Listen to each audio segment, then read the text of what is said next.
Bonjour à tous. Aujourd'hui, on va parler du pragmatisme de William James. James est un philosophe et psychologue américain de la deuxième moitié du 19e et du début du 20e siècle, et il est l'un des représentants de cette école philosophique qu'on appelle le pragmatisme, les deux autres principaux représentants de cette école étant Charles Sanders Peirce et John Dewey.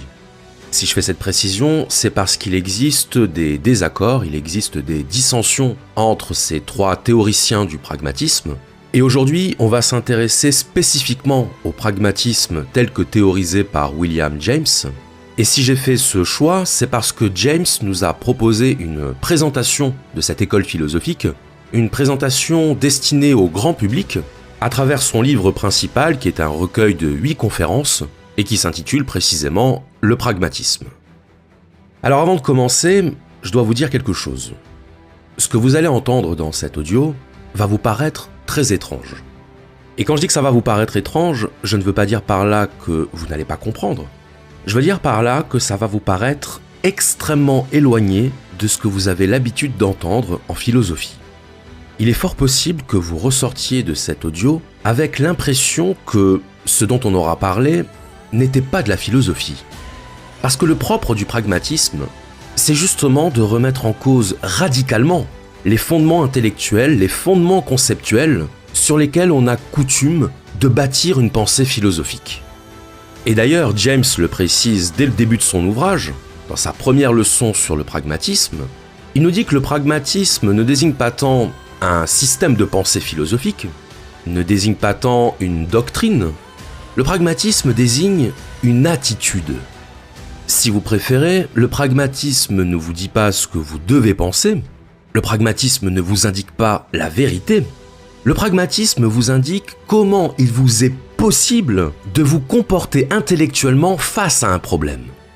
Et ce qui définit le pragmatisme, le seul et unique critère d'appréciation que le pragmatisme reconnaît comme valable, c'est celui des implications pratiques de nos idées.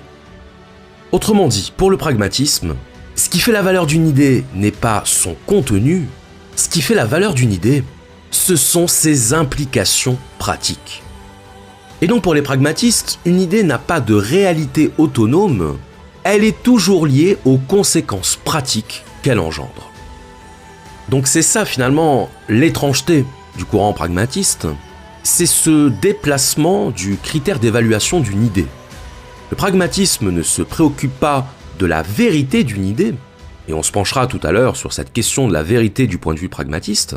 Le pragmatisme se préoccupe uniquement de la valeur pratique d'une idée. Alors évidemment, en vous disant ça, j'ai bien conscience qu'une partie d'entre vous va bondir de son siège en se disant « mais enfin, qu'est-ce que c'est que cette philosophie qui évalue une idée par rapport à ses conséquences pratiques ? Qu'est-ce que ça veut dire ?» Parce que si on va au bout de ce raisonnement, ça veut dire qu'une chose est vraie à partir du moment où elle a des conséquences avantageuses. Donc finalement, c'est la réduction de la pensée à l'intérêt. Et ça, c'est la négation même de l'esprit philosophique. L'esprit philosophique qui, depuis Socrate, nous enseigne que la recherche de la vérité doit être totalement désintéressée. Et que la vérité, elle est bonne en soi. Elle est bonne parce qu'elle est la vérité. Et non pas parce qu'elle engendre des conséquences favorables. Le combat de Socrate contre les sophistes, c'était précisément le combat contre la philosophie considérée comme un instrument. Un instrument du pouvoir, un instrument de la persuasion, un instrument de l'intérêt. La philosophie n'a-t-elle pas une mission plus noble ? La philosophie n'a-t-elle pas vocation à se détacher des intérêts matériels ? Qu'est-ce que c'est que ce pragmatisme qui nous dit que la valeur d'une idée est liée à ses conséquences pratiques ? Et puis surtout, cette conception de la philosophie, elle ouvre sur le relativisme le plus total. Parce que si la valeur d'une idée se mesure à ses conséquences pratiques, bien qui décide que la conséquence pratique est positive ou négative ? Qui décide qu'une idée a un intérêt pratique ou pas ? L'évaluation des conséquences pratiques d'une idée va toujours dépendre d'un point de vue, va toujours dépendre d'un certain critère. Et par définition, un critère est toujours arbitraire.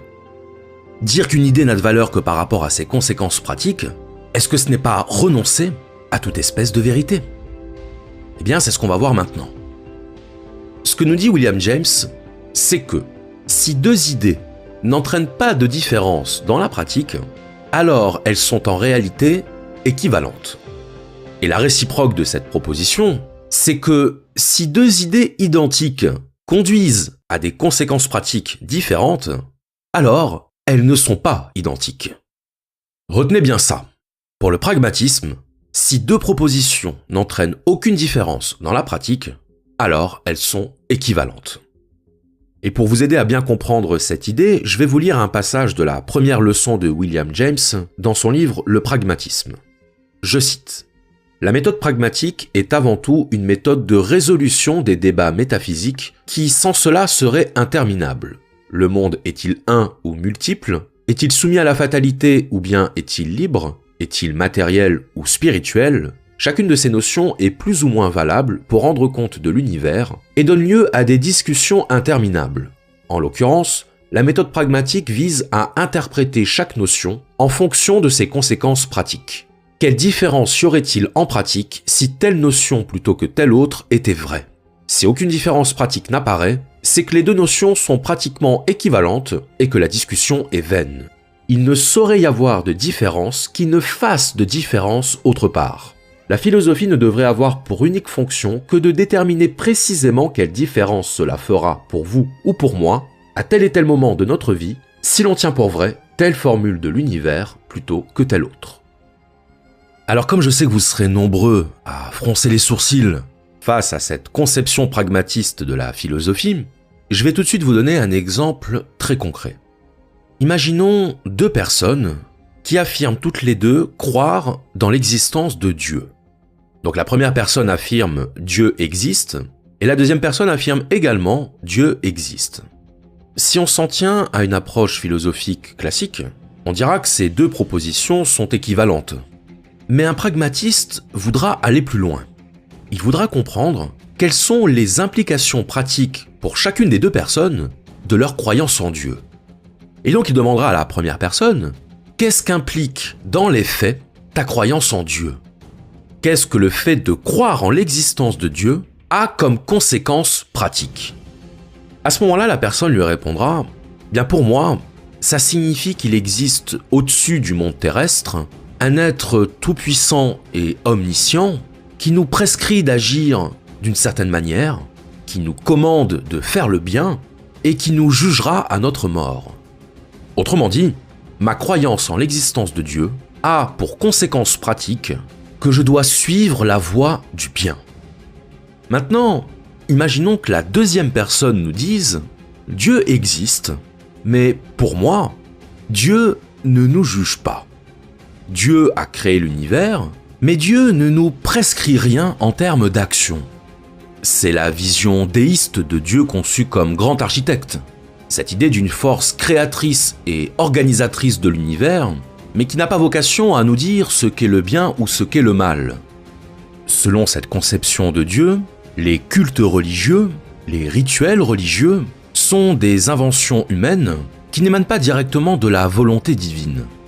D'ailleurs, les déistes se montrent généralement assez critiques envers les religions, qu'ils considèrent davantage comme des systèmes politiques que comme des médiations vers l'être suprême. Donc sans aller plus loin dans le détail de cette conception, je pense que vous aurez compris l'idée, c'est de dire que la proposition « Dieu existe » ne nous dit rien tant qu'on n'en a pas développé les conséquences dans la pratique. Affirmer notre croyance en Dieu ne nous apprend rien tant que l'on n'a pas explicité ce qu'impliquait concrètement notre croyance en Dieu. Pour James, une proposition est non pertinente quand elle ne permet pas de comprendre ce que l'on veut dire par là. Quand on dit que Dieu existe, qu'est-ce qu'on veut dire par là ? Qu'est-ce que ça implique ? Qu'est-ce que ça signifie concrètement ? Et c'est ça l'attitude du pragmatiste face à n'importe quel énoncé. C'est qu'une fois que l'énoncé a été formulé, le pragmatiste répond « Et donc, quelle différence ça fait dans la pratique ?» Et si deux propositions différentes n'induisent aucune différence dans la pratique, si on est incapable de répondre à cette question « Quelle différence ça fait ?», alors ça signifie que les deux propositions sont équivalentes. Ça signifie qu'il n'y a pas lieu de débattre et de se disputer autour de deux propositions qui n'impliquent aucune différence. Deux idées différentes doivent conduire à des conséquences différentes. Et si ce n'est pas le cas, alors elles ne sont pas différentes. Et donc ça, pour le pragmatiste, c'est extrêmement important. C'est même totalement crucial. Parce que ça permet de résoudre un débat qui ne pourrait pas être résolu si on se limitait simplement à l'énoncé des deux propositions. Deux personnes peuvent affirmer que Dieu existe et se trouver davantage en désaccord qu'une personne qui affirmerait que Dieu existe vis-à-vis d'une autre qui affirmerait que Dieu n'existe pas. Vous comprenez ? Si le fait que deux personnes affirment que Dieu existe, mais que cette affirmation n'entraîne pas les mêmes conséquences dans la pratique, et à ce moment-là, il devient totalement illégitime de dire qu'elles pensent la même chose. Il devient totalement illégitime de dire que leur pensée est la même. Leur pensée n'est pas la même puisque leur pensée n'implique pas les mêmes conséquences. Et donc si on admet l'idée que les mêmes causes produisent les mêmes effets, si on n'obtient pas les mêmes effets, c'est qu'on n'avait pas les mêmes causes. Si on n'a pas les mêmes conséquences dans la pratique, c'est que l'idée n'était pas la même.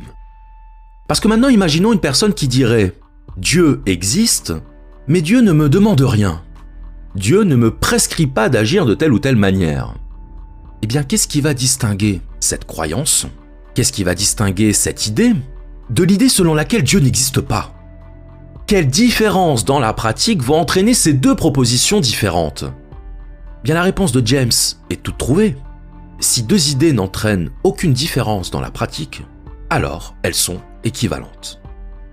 Autrement dit, il est possible d'affirmer que la croyance en Dieu et la non-croyance en Dieu, que le déisme et l'athéisme, sont en réalité deux idées équivalentes. Alors là, je sais que certains d'entre vous ne vont pas être contents. Ils vont pas être contents parce qu'ils vont dire « mais enfin c'est absurde ! Quel culot faut-il avoir pour affirmer que le déisme et l'athéisme seraient en fait deux idées équivalentes ? Mais ça n'a pas de sens !» Eh bien, ça n'a pas de sens pour peu qu'on arrive à dégager une différence dans la pratique. Parce qu'aussi longtemps qu'on ne trouvera aucune différence dans la pratique, bien effectivement, il paraît difficile de démontrer que ces deux idées sont différentes. Alors évidemment, dire qu'il n'y a aucune différence dans la pratique entre deux idées différentes, ça reste à prouver. Ce que je veux dire, c'est que, pour reprendre l'exemple du déiste et de l'athée, il est tout à fait possible de trouver des différences dans la pratique. Par exemple, il est possible que la croyance en Dieu du déiste le conduise à une certaine forme d'optimisme, en se disant qu'après tout, même si Dieu ne nous prescrit rien, sa présence nous rassure, sa présence nous réconforte. Se dire que Dieu existe et qu'il est le créateur de notre univers, ça répond aussi à la question de notre origine.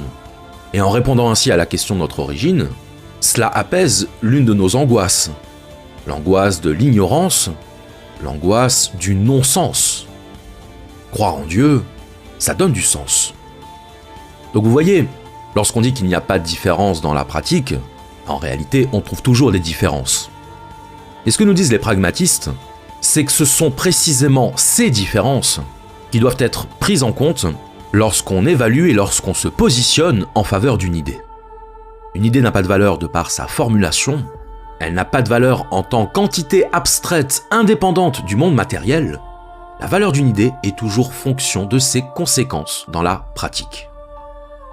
Alors avant d'aller plus loin et d'expliciter la conception qu'ont les pragmatistes de l'idée, j'aimerais tenter de vous expliquer en quoi la conception pragmatiste de William James apparaît comme profondément originale, et j'oserais même dire comme révolutionnaire, dans l'histoire des idées et dans l'histoire de la philosophie.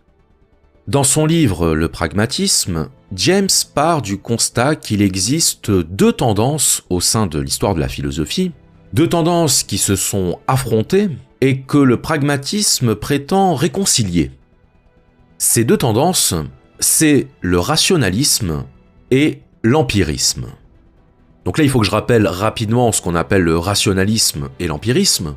Le rationalisme, c'est la conception philosophique qui place au-dessus de tout l'existence de principes immuables, des principes immuables dont la réalité matérielle ne serait que la traduction. Autrement dit, pour le rationaliste, la réalité matérielle n'a pas d'existence propre, elle n'a pas d'autonomie ontologique, elle est le produit de lois transcendantes qui trônent au-dessus du monde. C'est la vision qu'on trouve chez Descartes, Descartes qui, dans son discours de la méthode, nous enjoint de nous défier et de nous méfier de nos perceptions. Pour Descartes, on n'accède pas à la vérité par l'observation du monde sensible, on n'accède pas à la vérité par l'expérience et la sensation, on accède à la vérité par la raison. Une raison seule capable de nous faire accéder aux vérités immuables. A l'inverse, l'empirisme, c'est la conception philosophique qui fait de la matière notre seule source de connaissance possible. L'empirisme, c'est l'attitude qui consiste à fonder la connaissance sur l'observation des faits. Et d'ailleurs, nos méthodes scientifiques actuelles sont très largement inspirées de l'empirisme, c'est-à-dire de l'idée que c'est l'expérimentation qui peut nous permettre de déduire les lois qui gouvernent notre monde physique. Donc, pour schématiser, le rationaliste part des principes pour descendre vers les faits, il part du général pour descendre vers le particulier, tandis que l'empiriste part des faits pour remonter vers les principes. Il part des cas particuliers pour remonter vers la généralité. Et ce qui est intéressant de noter, c'est que James identifie ces deux conceptions du monde, ces deux superpuissances conceptuelles qui se sont affrontées tout au long de l'histoire, à deux tempéraments. Pour lui, le rationalisme et l'empirisme désignent d'abord des tempéraments. Et par tempérament, il faut entendre sensibilité. Il faut entendre deux modes de perception du monde. Des modes de perception parfaitement indépendants de leur validité objective. C'est ça qu'il faut bien comprendre. C'est que pour James, une conception du monde n'a rien à voir avec sa validité objective, elle a toujours des ramifications dans le tempérament. Pour le dire autrement, notre tempérament n'est pas le résultat de notre pensée, c'est notre pensée qui est le résultat de notre tempérament. Nous avons les idées de notre sensibilité. C'est ça que nous dit James. Nous avons les idées de notre sensibilité. Et donc pour James, ce qui caractérise le tempérament rationaliste, c'est l'admiration pour l'idéal. L'idéal, c'est-à-dire le pur, ce qui n'est pas souillé par la matière, ce qui est éternel. Alors que ce qui va caractériser le tempérament empiriste, c'est une forme de pessimisme et de désenchantement, ce que James appelle un tempérament endurci. L'empiriste, c'est celui qui ne se fait pas d'illusions sur le monde. C'est celui qui s'en tient à la stricte matérialité du monde et qui ne va pas chercher au-delà du monde un principe unificateur. Là où le rationaliste est très attaché au principe unificateur. D'ailleurs, James le formule ainsi.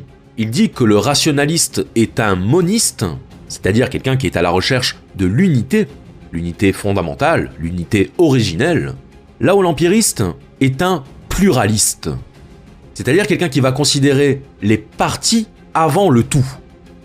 Pour l'empiriste, ce sont les parties qui constituent le tout, alors que pour le rationaliste, c'est le tout qui est à l'origine des parties. Donc vous voyez qu'on a bien affaire à deux conceptions du monde différentes, qui selon James sont les conséquences de deux sensibilités. Il se trouve que James étant psychologue, il n'est pas étonnant que pour lui, une conception philosophique soit d'abord une affaire psychologique. Une conception philosophique, c'est une production de l'esprit. Et donc la conclusion qu'en tire James, c'est qu'une vérité est toujours partie prenante d'un contexte matériel. Donc une vérité n'est jamais un absolu. Et même si vous estimez qu'il existe des vérités qui sont au-delà de tout contexte, au-delà de toute circonstance, bien James vous répondra que ce n'est pas vrai. Et que ce qu'on appelle des vérités absolues, des vérités transcendantes et universelles, sont toujours des vérités du point de vue de l'esprit qui les formule. Sont toujours des vérités du point de vue des conditions humaines de leur production. Affirmer que la Terre tourne autour du Soleil, ce n'est pas une vérité universelle. Non pas au sens où ce serait faux, bien sûr que la Terre tourne autour du Soleil, mais c'est contextuel dans la mesure où ça n'a pas toujours été le cas. Au moment du Big Bang, la Terre ne tournait pas autour du Soleil, par définition. Et alors là vous allez me dire, oui mais là on chipote. Non, on chipote pas. On désabsolutise le concept de vérité. On ramène le concept de vérité à ses conditions humaines de production. Et en faisant ça, on montre et on illustre le fait que toute idée est tributaire d'un contexte d'énonciation. Et d'ailleurs, vous aurez remarqué que quand on dit « la Terre tourne autour du Soleil », on emploie ce qu'on appelle le présent de vérité générale. Et c'est amusant qu'on ait besoin de préciser vérité générale, Parce que, par définition, une vérité est supposée être générale. Donc, parler de vérité générale, c'est commettre un pléonasme. Eh bien, pour William James, une vérité générale, ce n'est pas une vérité absolue. Parce qu'une vérité absolue nous est par définition inaccessible. Elle nous est inaccessible parce que nous ne sommes pas des êtres absolus. Nous ne sommes pas des êtres qui ont la capacité de se hisser à l'absolu. Nous sommes des êtres soumis à des contraintes matérielles, à des contraintes naturelles, et donc à des contraintes intellectuelles et cognitives qui sont directement liées à ces contraintes matérielles. L'esprit humain est matériellement contraint. Et parce qu'il est matériellement contraint, toute prétention à une quelconque vérité absolue est une prétention à laquelle il est incapable de satisfaire. Et d'ailleurs, une bonne manière de mettre en évidence le fait que toute prétention à la vérité absolue relève du mythe et de l'illusion, c'est le simple fait que toute vérité se formule dans un langage. Toute vérité passe par le prisme d'un langage. Or, le langage est bien une création humaine. Le langage est une création culturelle, c'est un artefact qui est lié à un contexte et à des conditions matérielles d'apparition, et qui à ce titre ne peut pas prétendre nous mettre en contact avec l'absolu. Selon James, toute prétention humaine à l'absolu est vaine. Et parce qu'elle est vaine, il faut ramener l'idée à sa réalité matérielle, à ce qu'elle est fondamentalement une croyance. Pour les pragmatistes, toute idée est une croyance. Ici, on se rapproche de ce qu'on avait vu chez Bergson sur le rôle fonctionnel de la pensée. Le rôle fonctionnel de la pensée, ça consiste à dire que la pensée n'est qu'une manière de découper la réalité, une manière de concevoir la réalité à travers une grille de lecture pour pouvoir mieux la maîtriser et ainsi agir en conséquence. Bergson nous disait « Les idées sont des étiquettes qu'on colle sur les choses, mais les idées ne sont pas la réalité. Les idées sont notre représentation de la réalité. » Et de la même façon que les mots sont une convention entre les êtres humains pour communiquer à propos de la réalité, les idées sont des conventions intellectuelles qui permettent de se représenter le monde pour mieux agir.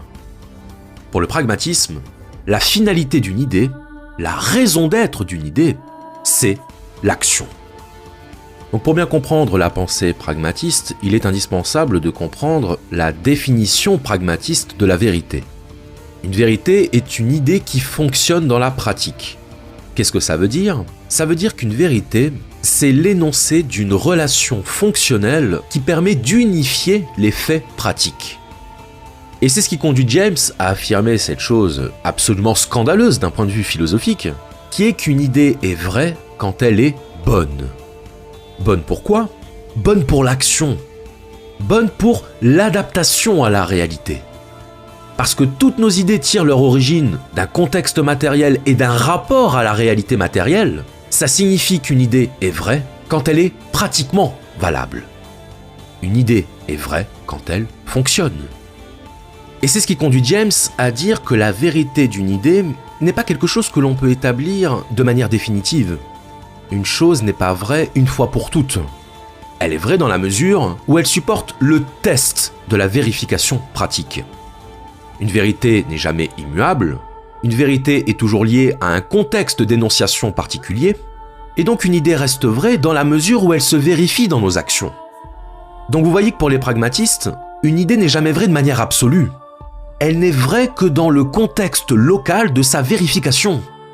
Et parce que le réel est mouvant, parce que le réel est changeant, bien la conclusion, c'est qu'il ne faut pas hésiter à remplacer une croyance par une autre lorsque notre croyance ne se vérifie plus.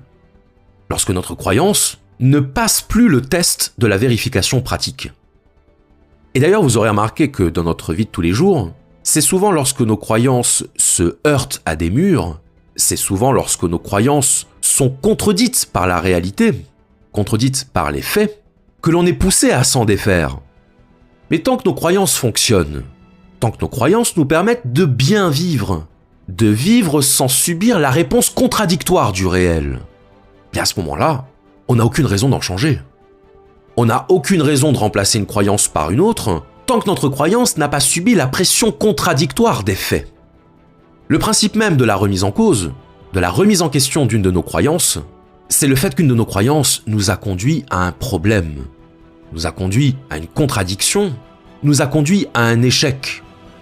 C'est seulement quand on constate l'échec de l'une de nos croyances à fonctionner dans la pratique que l'on est amené à remettre en cause cette croyance. Alors, pas systématiquement. On peut s'obstiner dans une croyance qui ne fonctionne pas. Ça s'appelle l'entêtement. Et James explique justement très précisément en quoi nous passons tout notre temps à composer avec nos croyances. Parce qu'à chaque fois que l'une de nos croyances est réfutée par l'expérience, c'est tout l'édifice de nos vérités individuelles qui menace de s'effondrer. Donc la tentation est grande de préserver l'équilibre général de l'édifice en fermant les yeux sur nos croyances non fonctionnelles. Dès lors qu'une expérience compromet la stabilité de notre système intellectuel, notre réflexe premier, c'est de rejeter cette expérience. C'est de la nier, c'est de fermer les yeux, parce qu'alors on se sent menacé. On se sent en danger. Il ne faut pas sous-estimer notre besoin de cohérence intellectuelle. Parce que dès lors qu'on prend conscience d'une contradiction au sein de nos croyances, c'est comme si une fissure apparaissait. Et ça, psychologiquement, c'est très difficile à supporter. Le besoin d'unité et de cohérence intellectuelle est fondamental dans l'équilibre psychique. Et c'est très difficile de supporter l'incohérence. C'est très difficile de supporter la dissonance. Sur la question de la valeur fonctionnelle de nos croyances, je vais vous lire un passage de la 6e leçon de William James qui porte sur la conception pragmatiste de la vérité. Je cite : « En premier lieu et selon le sens commun, la vérité d'un état mental désigne cette fonction qui consiste à nous guider de manière valable. Lorsqu'un moment de notre expérience, quel qu'il soit, nous inspire une pensée vraie, cela signifie que, tôt ou tard, guidés par elle, nous plongeons à nouveau dans les faits de l'expérience pour établir avec eux des relations profitables. Malheur à celui dont les croyances ne tiennent pas compte de l'ordre dans lequel les réalités de son expérience se succèdent.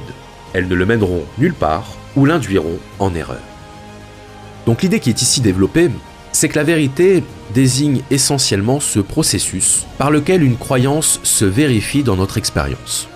Et parce que nous avons tendance à absolutiser nos croyances, autrement dit parce que nous avons tendance à spontanément identifier nos croyances à la vérité, il nous est parfois très difficile d'accepter que notre croyance n'était que notre croyance.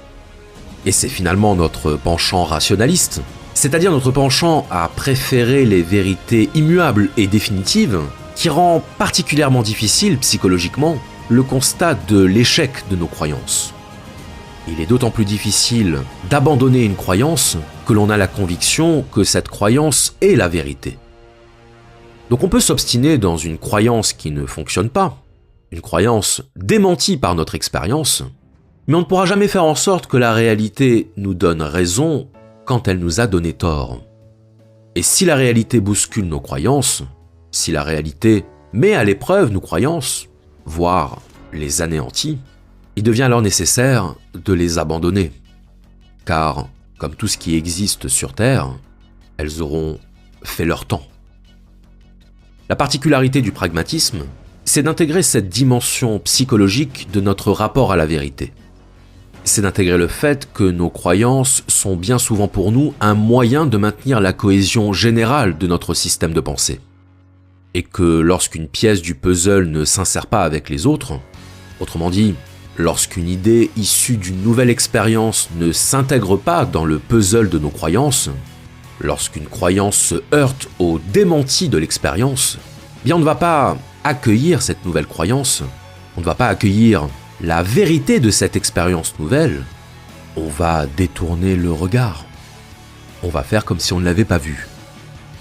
Sartre disait bien que si le garçon de café réfléchit à sa condition, et s'il s'aperçoit qu'à tout moment, il peut jeter son tablier pour vivre l'expérience de la liberté radicale, cette idée va l'angoisser. Parce que cette idée menace l'équilibre général de ses croyances. Elle menace son système d'auto-représentation.